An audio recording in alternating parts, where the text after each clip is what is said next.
India's biggest horror fantasy అనమాట. ఆ cinema పేరే ది రాజా సాబ్. ఎందుకంటున్నారంటే అది కూడా సెట్స్ చూసారు కదా ఎంత గ్రాండియర్గా ఉందో. ఆల్మోస్ట్ ఎంత పెద్ద సెట్ ఏ సినిమాకి వేయలేదంట ఇండియాలో. హారర్ ఫిల్మ్స్లో ఏ సెట్స్కి వేయలేదంట, ఐ మీన్ ఏ ఫిల్మ్కి వేయలేదంట. లైక్ బాలీవుడ్లో చాలా సినిమాలు చూసాం మనం, పెద్ద పెద్ద స్టార్స్ లైక్ అమితాబ్ బచ్చన్ గారు యాక్ట్ చేసిన లాంటి సినిమాలు కూడా చూసాం. వాటికి కూడా ఇంత పెద్ద సెట్ అయితే వేయలేదన్నమాట. అందుకనే India's biggest horror fantasy film అని అంటున్నారు. సో అండ్ మీరు దీని ఇంపాక్ట్ ఎలా ఉండబోతుంది, ఈ సినిమా ఇంపాక్ట్ అనేది తెలుసుకోవాలనుకుంటే ముందు ఇక్కడికి వెళ్ళాలన్నమాట. దాని గురించి చూద్దాం. చూస్తున్నారు కదా, సో నార్మల్లీ ఇవన్నీ కూడా భయపెడుతున్నాయి సెట్స్ అంతా కూడా, బట్ ఇప్పుడు మాత్రం బాగా భయపెట్టబోతుంది అనమాట. చూడండి ఒకసారి, అటు చూడండి. ఇది మొత్తం ఒక ఐ మీన్ మనం చేతబడి చేసే ప్లేసులకు వచ్చినట్టు ఫీలింగ్ అవుతుంది. నిజంగా చేతబడులు ఉన్నాయేమో అనే భయం కూడా మొదలవుతుంది ఇలాంటి ప్రదేశాలు చూస్తుంటే. చాలా రియలిస్టిక్గా చేశారు. అండ్ మీరు చూస్తున్నారు కదా అక్కడ, అదిగోండి ఆపోజిట్లో కూర్చున్న మహిళలు కూడా మనకి మాంత్రికురాల్లా కనిపిస్తున్నారు నార్మల్ దాని ఇంపాక్ట్ వల్ల. అండ్ చూడండి అక్కడ మొత్తం ఒక గుడ్లు కూడా పెట్టారు, రియల్ గుడ్లు. అక్కడ నిమ్మకాయలు, కుంకుమ కలిపిన రైస్ అది అనమాట. అది నార్మల్గా రక్తం కలిపిన రైస్ లాగా మనకి సినిమాల్లో చూపిస్తూ ఉంటారు. చూశారు కదా, నార్మల్లీ ఇక్కడ హీట్ అయితే చాలా దారుణంగా ఉంది. మేబీ మీరు ఆన్ స్క్రీన్ కాబట్టి మీరు దీన్ని అబ్జర్వ్ చేయలేరు, నేను కాబట్టి ఎక్స్పీరియన్స్ చేస్తున్నాను. ఇదిగోండి ఇక్కడ చూడండి, ఒక పొట్టేలు తలకాయ అనమాట. బట్ రియల్ కాదు, ఇది విఎఫ్ఎక్స్. బికాజ్ యానిమల్ని మనం హెరాస్ చేయకూడదు కాబట్టి, యానిమల్స్ని మనం బాధ పెట్టకూడదు కాబట్టి అక్కడ అన్ని మొత్తం సెట్సే ఉన్నాయి. అండ్ ఇంకా మనం చూద్దాం, వెళ్ళరండి ఒకసారి. యా ఇదిగో దిస్ వన్ చూడండి, ఒక రియల్ చేతులు ఎముకలు పుర్రెల్లాగా డిజైన్ చేశారు. ఇది ఇందాక మనం అక్కడ చూసిన పొట్టేలు కొమ్ము అనమాట, విరిగిపోయింది. ఇక్కడ ఉంది, మేబీ సినిమాలో అది భాగమేమో. సో ఇది కూడా చూడండి. తెలియకుండానే నేను ఒక రియల్ చేతబడులు చేసే ఒక డార్క్ ప్లేస్ని మనం ఎక్స్పీరియన్స్ చేసినట్టుంది. ఏదో వార్తల్లో వస్తుంది కదా, లీక్ అయిందని అలా ఉందన్నమాట. చాలా బాగుంది సెట్స్ అయితే. సో మొత్తం ఒకసారి ఒక రౌండ్ వేయండి మొత్తం పైన అంతా. మీకు చిన్నప్పుడు అన్వేషిత అని ఒక సీరియల్ ఉంటుంది, అందులో రాక్షసి ఇదే ఫేస్తో ఉంటుంది అనమాట. మీరు బాగా అబ్జర్వ్ చేస్తే ఆ సెట్స్ మొత్తం అదే ఉంది. చిన్నప్పుడు నేను చాలా భయపడేవాడిని, 90s కిడ్ని కాబట్టి. అండ్ పదండి ఇంకా నెక్స్ట్. ఈ హీట్ని అయితే మీరు ఎక్స్పీరియన్స్ చేస్తారు. ఇప్పుడు గ్రాండియర్ని ఇక్కడ నుంచి చూడాలి కాబట్టి ఆ గ్రాండియర్ని అయితే నేను ఇప్పుడు మీకు చూపించబోతున్నాను. కమాన్, బై ద వే ఒకసారి ఈయనకి నమస్కారం పెట్టుకుందాం. మంచో చెడో పక్కన పెడితే కోపం వస్తుంది ఈయనకి. మేబీ సంజయ్ దత్ గారు ఆత్మరూపంలో ఉన్న విజువల్ అయి ఉండొచ్చు ఇది. సో నెక్స్ట్ మీకు ఒక రొమాంటిక్ ప్లేస్ చూపించబోతున్నాను. బట్ ఆ రొమాన్స్ మనుషులతో చేసినప్పుడు బాగానే ఉంటుంది, అంటే ఒక హీరోయిన్తో చేసినప్పుడు బాగానే ఉంటుంది. కాకపోతే అదే దెయ్యం మనిషితో చేస్తే ఎలా ఉంటుంది అది కూడా ఇక్కడ మనం చూడబోతున్నాం అనమాట. సో బేసికల్లీ ఇక్కడే మనం ప్రభాస్ గారి డైలాగ్ ఒకటి విన్నాం కదా, రాత్రి తెలియకుండా మీద పడి కొంచెం కొరికేసినట్టున్నాను, ఏమనుకోకండి కరిచేసినట్టున్నాను అంటారు కదా, ఇదే ప్లేస్ అనమాట. బట్ తర్వాత థింగ్ ఏంటంటే మేబీ దెయ్యం రొమాన్స్ ఇక్కడ కనిపించబోతుంది. సంజయ్ దత్ గారు మనుషులు రొమాన్స్ చేస్తే ఎలా ఉంటుందో ఇక్కడ చూడబోతారు అనమాట. అంటే ఇది చూడండి ఒకసారి. వాహ్ ఇది ఒక పెద్ద లాకర్ అనమాట. మనకి సంజయ్ దత్ గారు చాలా ఓపెన్గా ఒక స్టేట్మెంట్ ఇచ్చారు, వద్దు లోపల చూడొద్దు, ఆయనకి కోపం వస్తుంది.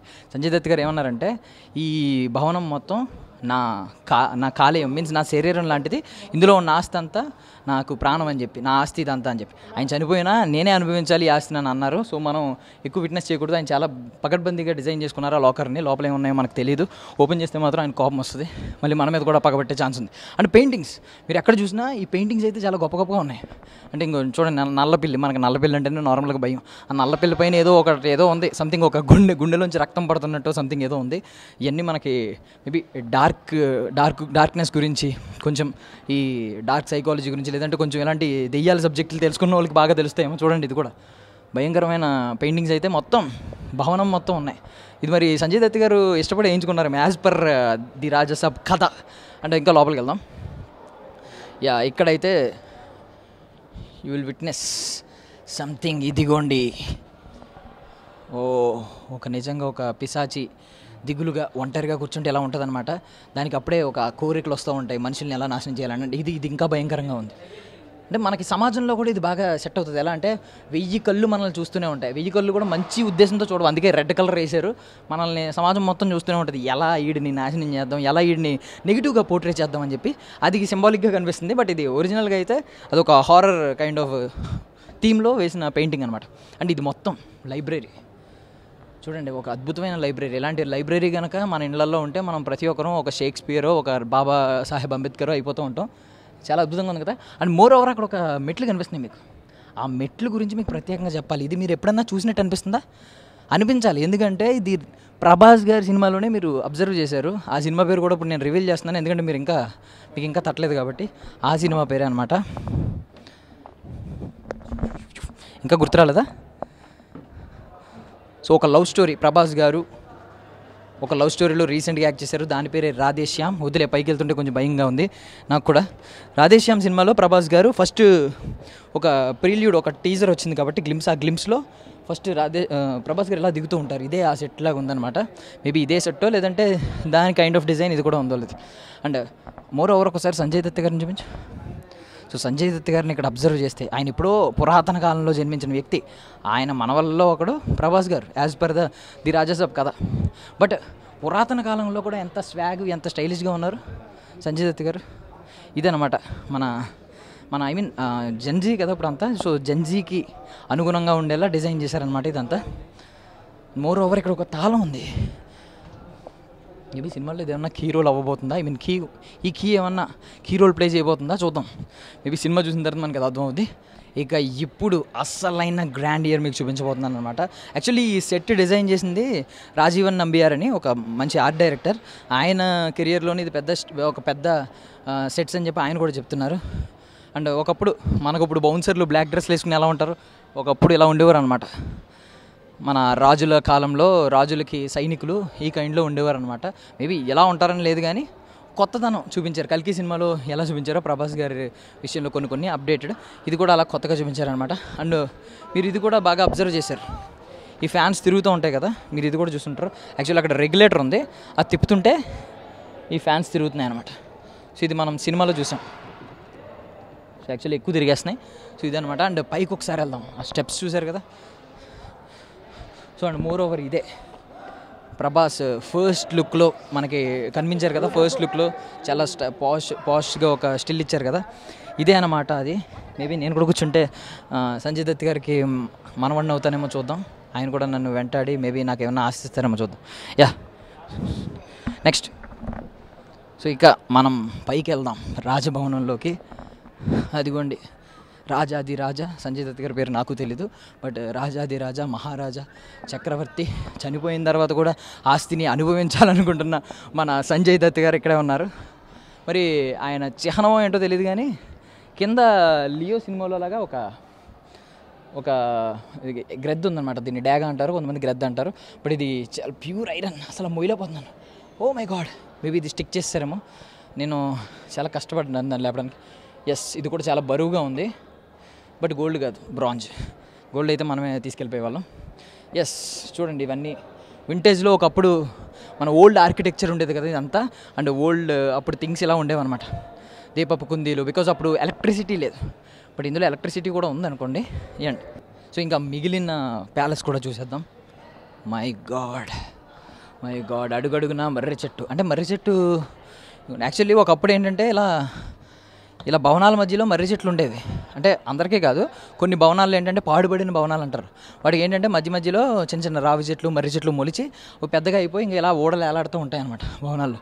ఇది కూడా అలాగే ఒక పురాతనబడిన మర్రి చెట్టు. అండ్ ఇదిగోండి ఇందాక మనం చూసినట్టే ఒకటి ఉంది ఇక్కడ చూడండి. అది ఒక బావి అనమాట. అక్కడ చూడండి మళ్ళీ క్షుద్ర పూజలు చేయడానికి ఇంకొక ప్లేస్ ఉంది ఇక్కడ. అక్కడ నిజంగానే ఒక ఎముకలు ఉన్నాయి. అక్కడ ఎవరో ఒక వ్యక్తి కూర్చుని దాన్ని ఏదో ఎక్స్పీరియన్స్ చేస్తున్నాడు. ఏ మంత్రాలు, ఓం బగబుగే భగిని భాగోదరి అని ఏదో చదువుతున్నాడు. మేబీ అతనికి కూడా ఏదైనా ఆ ప్రభావం వచ్చి రేపొద్దున్న అతని మీద కూడా ఏదైనా ఆత్మ, సంజయ్ దత్ గారి ఆత్మ లాంటిది ఏమైనా పడుతుందేమో చూద్దాం. అండ్ మోర్ ఓవర్ గోడల మీద చూడండి ఏదో ఒక లిపి రాసి ఉందన్నమాట. అది ఏంటి అసలు ఏ భాష అనేది మనకు తెలియదు. మేబీ సినిమా చూసిన తర్వాత. బట్ మన దగ్గర కెమెరాల్లో గూగుల్ లెన్స్ ఉంది, దానిలోంచి మనం వెతకొచ్చు, కావాలనుకుంటే ట్రాన్స్లేటర్లో వెతకొచ్చు. బట్ నేను వెతికే అంత సాహసం చేయట్లేదు, ఎందుకంటే తర్వాత నన్ను ఆత్మ ఏదైనా వెంబడిస్తుందేమో అని భయం ఉంది. అండ్ నువ్వు చూశారు కదా, ఆ నూతిలో కొంతమంది వ్యక్తులను, ఐ మీన్ ముగ్గురుని కలిపి కట్టేసి అందులో ముంచుతున్నారు. సో ఇది మేబీ పురాతన కాలంలో ఇలాంటి శిక్షలు ఉండేవేమో మేబీ ఆ టైంలో. అండ్ అక్కడ ఒక పంచె కట్టుకుని ఒక దేవుడిలా ఉన్నాడు. అతను మనిషా లేదంటే ఇలాంటి డార్క్ దానిలో మనకి నార్మల్గా ఒక మన డివోషనల్గా స్వామీజీలు బాబాలు ఎలా ఉంటారో ఒక డార్క్ దానిలో కూడా అలాంటి వ్యక్తి ఏమో అవ్వచ్చు, లేదంటే ఒక మనిషిని చంపేసి అక్కడ ఏమన్నా నిలబెట్టారేమో అని కూడా అనుకోవచ్చు. మొత్తం పుర్రెలతోనే డిజైన్ చేశారు. అండ్ మోర్ ఓవర్ మీకు ఫాంట్ అయితే మాత్రం మీకు ట్రాన్స్లేట్ చేసుకోవడానికి మీకు చూపించాం కదా, స్క్రీన్ షాట్ తీసుకోండి. స్క్రీన్ షాట్ తీసుకుని ఒకసారి ట్రాన్స్లేట్ చేయండి, అందులో ఏముంది. సో మొత్తం ఇదంతా అనమాట. మనం ఇదంతా తిరిగితే మనకు ఓపిక కూడా సరిపోదు కాబట్టి, నాకు సరిపోదు కాబట్టి, ఆల్రెడీ నేను చాలా వీక్గా ఉన్నాను. ఇప్పటికే దెయ్యం పట్టుద్ది మన భయంతో ఉన్నాను. ఇంకా వీక్ అయిపోతే ఖచ్చితంగా దెయ్యం పట్టుద్ది. పట్టకపోయినా నేనే పట్టినట్టు ఫీల్ అవుతాను కాబట్టి ఇంక వెళ్ళిపోదాం. అన్న మనం నెక్స్ట్ సెగ్మెంట్కి వెళ్ళిపోతే ప్రభాస్ గారు అనగానే మన అందరికీ గుర్తొచ్చేది ఏంటంటే, బికాజ్ ఆయన గురించి ప్రతి సెలబ్రిటీ చెప్పేది భోజనాలతో చంపేస్తారు, పెట్టి చంపేస్తారని చెప్పి. మనకి డార్లింగ్ సినిమాలో ఒక క్యారెక్టర్ ఉంటుంది, బాబు తిన్నావా అని చెప్పి. ప్రభాస్ గారు ఒరిజినల్ క్యారెక్టర్ అదేనమ్మా అనమాట. బాబు తిన్నారా అని చెప్పి మధ్యాహ్నం క్యారేజీలు ఇంటి నుంచి పంపిస్తూ ఉంటారు. భీమవరం ఫుడ్ అంతా ఇక్కడే ఉంటుంది. సో అందుకే ఎంత పెద్ద టేబుల్ అరేంజ్ చేశారనమాట. మేబీ నాకు తెలిసినంత వరకు సినిమా షూటింగ్ కట్ చెప్పిన తర్వాత షూటింగ్ అంతా ఇక్కడే కూర్చుని పైన ఒక క్లాత్ వేసి దీన్ని డిస్టర్బ్ చేయకుండా అందరూ కూర్చొని నవ్వుతూ తిని ఉంటారు. నాకు తెలిసి అట్లీస్ట్ షూట్ ఎండ్ అయిపోయిన తర్వాత అయినా దీని మీద తిని ఉంటారేమో అనిపిస్తుంది. చాలా బాగుంది కదా. ఒకప్పుడు రాజులు దాంట్లో ఎలా ఉండేదన్నమాట. మనకి మల్లేశ్వరి సినిమాలో చెప్తాడు కదా, అక్కడ నెయ్యి అక్కడ పప్పు ఉంటుంది, నెయ్యి తెచ్చుకోవాలంటే ఆ చివరికి వెళ్ళాలి, నెక్స్ట్ టైం వచ్చినప్పుడు అటువైపు కూర్చుంటా అని వెంకటేష్ గారు కామెడీ చేస్తారు కదా, సేమ్ ఆ కైండ్ ఆఫ్ టేబుల్ ఉందన్నమాట. ఒక పెద్ద టేబుల్. మేబీ రాజుల కాలంలో ఒక 10 మంది 15 మంది 20 మంది కలిసి తినేవారేమో ఇలాగా. ఇక మనం ఫుడ్ ఐటమ్స్ చూసాం, మరి ఫుడ్ ఎక్కడ తయారవుద్ది? కిచెన్లోనే కదా. సో అంత మంచి ఫుడ్ ఐటమ్స్ తయారు చేయడానికి కిచెన్ కూడా బాగుండాలి కాబట్టి ఇదిగోండి, ఇదంతా కిచెన్ అనమాట. మన చిన్నప్పుడు మన అమ్మమ్మల ఇంటికి వెళ్ళినప్పుడు చూస్తూ ఉంటాం. అంటే మన అమ్మలు కూడా కొంతమంది బాగానే చేసేవారు అనుకోండి, ఈ జనరేషన్లో లేదు. చూడండి అన్నీ మంచి అప్పడాలు, ఎండుమిర్చి ఇలాంటివన్నీ అప్పడాలు, కొన్ని ఏంటంటే పిండి వంటలు ఇలాంటివన్నీ కనిపిస్తూ ఉన్నాయి ఇక్కడ. అండ్ చూడండి ఇలాంటి ఎస్పెషల్లీ ఇలాంటి చాప, ఇలాంటి ట్రంక్ పెట్టి ఇవన్నీ మనం ఇంకోండి ఇలాంటి అర్మార్ ఒకటి. సో ఇలాంటివన్నీ మనం ఖచ్చితంగా మన అమ్మమ్మల ఇంటికి వెళ్ళినప్పుడు మాత్రం అబ్జర్వ్ చేసేవాళ్ళం. ఇప్పుడైతే లేదు. ఇంకా మధ్యలో మేబీ సెట్స్లో కూడా ఇది వస్తుందా ఏంటి అంటే రెండు మిక్స్ చేస్తారంటే తెలియదు, కానీ ఇక్కడ మైక్రోవేవ్ ఒకటి ఉంది. మైక్రోవేవ్ ఎందుకు వచ్చిందో నాకైతే అర్థం కాలేదు. అండ్ ఒకప్పుడు స్విచ్చెస్ మీకు ఐడియా ఉంది కదా, ఇది బెల్ లాంటి స్విచ్, ఇదేమో పైకి కిందకి టక్ టక్ టక్ టక్ టక్ టక్ అంటారు కదా, అది. యా నెక్స్ట్ ఇంకా ఇవన్నీ అనమాట. లోపల ఏమున్నాయి చూద్దాం. అసలు ఖాళీయేనా? అన్నీ ఖాళీయే. మరి షూట్ అయిపోయిన తర్వాత ఇవన్నీ ఏం చేస్తారనేది నాకు ఒక డౌట్ ఉంది. బట్ మధ్యలో వాడినట్టున్నారండో. నెయ్యి ఉంది ఇక్కడ, నెయ్యి ఉంది, కారం ఉంది, పంచదార ఉంది. పర్వాలేదు, కొంచెం రియలిస్టిక్గా కనిపించడానికి కొన్ని మన కిరాణా సామాన్లు కూడా ఇక్కడ అయితే ఉంచారు. ఏంటి నాకు తెలియక అడుగుతున్నాను, సంజయ్ దత్ గారు అక్కడ కూర్చుని, ప్రభాస్ గారు అక్కడ కూర్చున్నారు, మళ్ళీ ఇక్కడ కూడా ఒకటి ఉంది. అంటే ఎక్కడ ఖాళీ దొరికితే అక్కడ కూర్చుంటూ ఉంటారేంటి? ఆయన కూర్చోడానికి ఇలాంటి పెద్ద సింహాసనాలు వేస్తూ ఉంటారేంటి? సర్లేండి, పదండి వెళ్దాం. ఇక ఫైనల్లీ ఇంకొక ప్లేస్ చూపిస్తున్నాను. మొత్తం విజువల్స్ నేను మీకు చూపించలేను కాబట్టి మేమైతే విజువల్స్ అన్నీ మీకు ప్లే చేస్తూ ఉన్నాం. ప్రతిదీ చూడండి. బట్ దీని గురించి నేను ఎక్స్ప్లెయిన్ చేయాలి. అది ఇప్పుడైతే మనకి ఈ స్పీకర్లో, హోమ్ థియేటర్లో ఇవన్నీ ఎడిచినాయి, కానీ ఒకప్పుడు ఇంక ఇవే ten ten ten ten ten ten ten ten ten ten.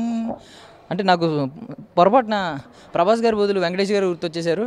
నువ్వు నాకు నచ్చావు సినిమాలో వాయిస్తారు కదా, నాకు ఆ కైండ్ గుర్తొచ్చింది అనమాట. గుర్తొచ్చి ఇది జరుగుతుంది. సో పియానో కూడా ఒక డిమానిక్ స్టైల్లో చేశారు. మేబీ ఇది మనం ముట్టుకోకూడదేమో. ఇది ప్రభాస్ గారు పియానో కాదు, సంజయ్ దత్ గారి పియానో. ఆయన మేబీ ఎందుకు డిజైన్ చేసుకున్నారో నాకు అర్థం కాలేదు, కానీ భయపెడుతూనే డిజైన్ చేశారు. దీనిలోంచి ఖచ్చితంగా నాకు తెలిసినంత వరకు ఏదో ఒక మంచి మ్యూజిక్ సంజయ్ దత్ గారు ప్లే చేయడం మనం వినడం జరుగుతుంది అనమాట. అంటే తమన్ గారు ఇస్తారు ఆ బీజిఎం, అద్భుతమైన బీజిఎం ఇవ్వబోతున్నారు, భయపెట్టే బీజిఎం. అద్భుతమైందంటే మళ్ళీ వేరేది అనుకోవచ్చు. అండ్ ఎంత నెగిటివ్, ఇంత డార్క్ సెట్స్లో కొంచెం ఒక ఏంజెల్లా కనిపించింది. Thank you so much. కొంచెం నీ వెలుగు చూసిన తర్వాత కొంచెం నాకు భయం పోయింది అనమాట. భయం తగ్గింది, కొంచెం పాజిటివిటీ వచ్చింది. Thank you so much. But Angel చేతిలో వెలుగుంది, మేబీ ల్యాంప్. అంటే ప్రభాస్ గారికి సెట్స్లో ఈ కథ రాజాసాబ్ కథలో ప్రభాస్ గారికి సపోర్ట్ చేయడానికి కొన్ని పాజిటివ్ పవర్స్ కూడా ఉన్నాయన్నమాట. నెగిటివ్ ఆరాలే కాదు, కొన్ని పాజిటివ్ ఆరాలు కూడా, అలాంటి ఏంజల్ ఆరాలు కూడా ఉండబోతున్నాయని అర్థమవుతుంది. సో ఓవరాల్గా చూడండి, ఒక్క రౌండ్ వేయండి. అమ్మా, 2 కళ్ళు చాలా అన్నారు. చుట్టూ ఒక 10 కళ్ళు ఉన్నా కూడా సెట్స్లో ఏదో ఒక భాగం మన కంటికి అందకుండా మిగిలిపోయేలా ఉందన్నమాట.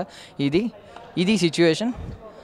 సో అందుకే అన్నారు biggest horror fantasy ever in Indian history, in Indian film history అని చెప్పి ది రాజా సాబ్ మారుతి గారి కెరియర్లో ఖచ్చితంగా ఒక సూపర్ చిత్రంగా మిగిలిపోబోతుంది. అండ్ ప్రభాస్ గారి టైమింగ్ని, కామెడీ టైమింగ్ని మళ్ళీ మనం చూడబోతున్నాం. దాంతోపాటు ఒక సరికొత్త క్యారెక్టర్, ప్రభాస్ గారి ఒక డిమోనిక్ క్యారెక్టర్ మనం చూసాం కదా, ఆయన నాకు తెలిసి దాని ఏమంటారు మాంత్రికుడో సంథింగ్ ఏదో. సో ఆయనకి సంజయ్ దత్ గారికి ఒక టగ్ ఆఫ్ వార్ మనం చూడబోతున్నాం. సో అప్పుడు చూసినప్పుడు దీని గురించి ఇంకా గొప్పగా రివ్యూలు చెప్పుకుందాం. That's all for now. This is Darshan from I dream media. Thank you so much for watching.